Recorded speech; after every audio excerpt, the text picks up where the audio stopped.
250 ઉપર વર્ષ થયા છે અને કસોટી પથ્થરમાંથી બનાવેલી છે. એટલે કઈ કસોટી પથ્થર સાથે લીધો હશે એમ થાય આપણને કે કસોટી પથ્થર કેમ લીધો હશે આ બનાવવા.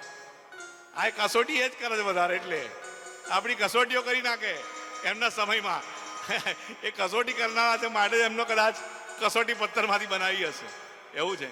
તો અહીં આગળ ભગવાન ના આગળ જતા બીજા સમય પસાર થયો, બીજા લગ્નો થયા, એમના કર્મ અનુસાર એમને બીજા લગ્નો કરવા પડ્યા. એ આપણે એમના પત્નીના નામો છે તુરંગમાં, ધ્વજિની, મહિષી, કંકાલી, ધામની, કંટકી, અજા, કલહી. 8 લગ્ન કર્યા શનિદેવે, ફક્ત 8 જ. 8 લગ્ન કર્યા છે. અને એમના ઈષ્ટદેવે પણ 8 કર્યા, એટલે ઈષ્ટદેવની કોપી મારવી પડે ને. એમના ઈષ્ટદેવ ભગવાન કૃષ્ણએ પણ 8 પટરાણી, તાકે મારે જોઈએ એવી 8 જ જોઈએ. બીજી તો 16,000 તો જુદી છે, પણ એમની મુખ્ય પટરાણી તો 16,100 જુદી, પણ મુખ્ય તો ખાલી 8 જ છે. એટલે 8 એમને કર્યા તો હું 8 કરું. એટલે એમને પણ 8 પત્નીઓ જોડે લગ્ન કર્યા. એમના 13 વાહન છે.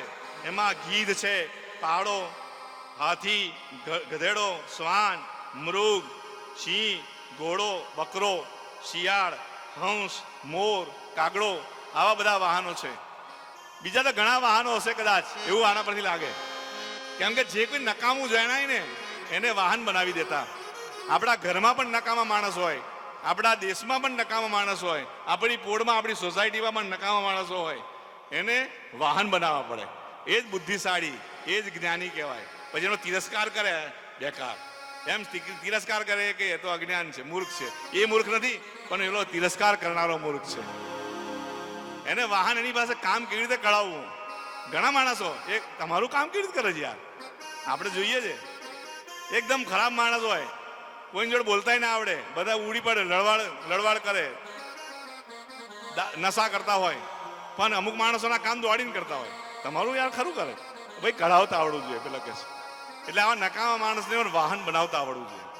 બાકી એ ઉપદ્રવ સિવાય ધંધો ના કરે, પણ ઘણાના કામો કરે. તો કેમ કરે છે કે એમને કામ કઢાવતા આવડે છે. તો એ જ્ઞાની કહેવાય, એ બુદ્ધિશાળી કહેવાય કે ગમે એવા નકામાને પણ વાહન બનાવી દે. એટલે આપણે પછી આપણે ખોટી ખોટી હોશિયારીઓ મારીએ ના ચાલે. કોઈને તિરસ્કાર કરીને નિંદા કરવાથી અજ્ઞાનતા છે, પણ કોઈને એ ઢાંકી દઈને એની જો પ્રેમથી બોલીએ, પ્રેમથી કામ કરે, ગમે એવો ખરાબ માણસ હોય. અને ઘણીવાર એવું પણ જોઈએ કે લોકો આપણને આવીને કહી જાય છે, કેટલાય ઘણા કહી ગયા આપણને કે યાર હું તો એકદમ ખરાબ હતો, પણ આ મનુભાઈ મળ્યા ને, આ તો દાખલા તરીકે, હા માની બંદોબસ્ત ના કરતા, પણ આ મનુભાઈ મળ્યા ને કે મારે હા એ શું સરસ થઈ ગયું. એમને બધો પછી મને ગાઈડન્સ આપ્યું, એમને બધું જ્ઞાન આપ્યું. અને હું તો બિલકુલ ખરાબ હતો, મને છટકેલ હતો ખોપરીનો, અને હું તો જેને તેને કોઈને ગાંઠતો જ નહોતો. પણ આ મનુભાઈ કે આ ચંદુભાઈ એમના સંપર્કમાં આવ્યો ને, એટલે હું હવે એ કહે તે જ કરું છું. બોલો આ વાહન બનાવ્યું કે નહીં. ગમે એવા નકામા બધા છે. આ કૂતરાનું શું કામ, પેલાનું શું કામ, બકરાનું શું કામ, પણ બધાને વાહન બનાયા શનિદેવે. કોઈ નકામું નથી એમ શીખવાડ્યું. દરેકમાં ભગવાન છે. બહાર દેખત ગધા કુત્તા, અંદર રામ હી રામ. બહારથી ગધેડા જેવો માણસ જણાય, બહારથી કૂતરા જેવો માણસ જણાય. આપણે કહીએ જ પાછા કૂતરા જેવો છે, ગધેડા જેવો છે, પણ અંદર તો ભગવાન છે. બહાર દેખત ગધા કુત્તા, અંદર રામ હી રામ. અંદર ભગવાનને જુઓ, ના ફાવે તો ના બોલીએ, પણ કોઈને તિરસ્કાર વાળા શબ્દો ના કહીએ. કે તમે એની મસ્કરી નથી કરતા, એની ઈર્ષ્યા નથી કરતા, વિશ્વ કલાકારની કરો છો, ભગવાનની ઈર્ષ્યા કરો છો, અંદર બેઠેલો છો. ના ફાવે તો ના બોલીએ, પણ કોઈને એવા ગધેડા કૂતરા કહી કે એવી રીતે સરખાઈએ નહીં, એવું આપણને કહેવા માંગે છે. ભગવાન કહે છે કે નકામું કોઈ નથી, બધા જ આપણા કામના છે, જો આપણને એનું એ કરતા આવડે, એનો ઉપયોગ કરતા આવડે. આવી રીતે 13 વાહન છે મુખ્ય એમના.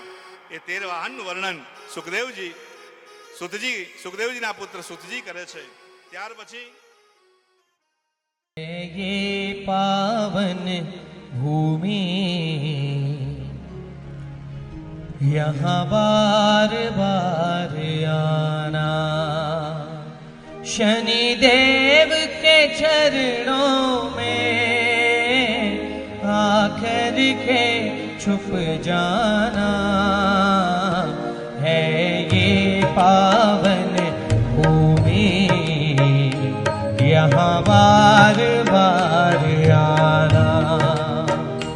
शनिदेव के चरणों में आकर के छुप जाना है ये पावन भूमि यहाँ बार बार आना।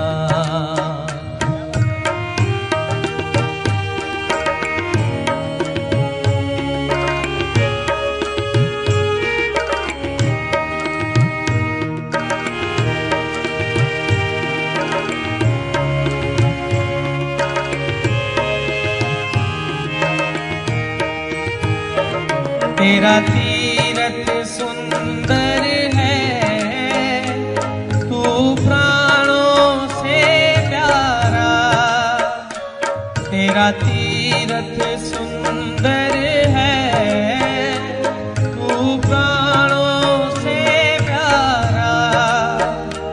मेरी विनती सुन लेना, बेड़ा पार लगा देना है ये पावन भूमि यहाँ बार बार आना।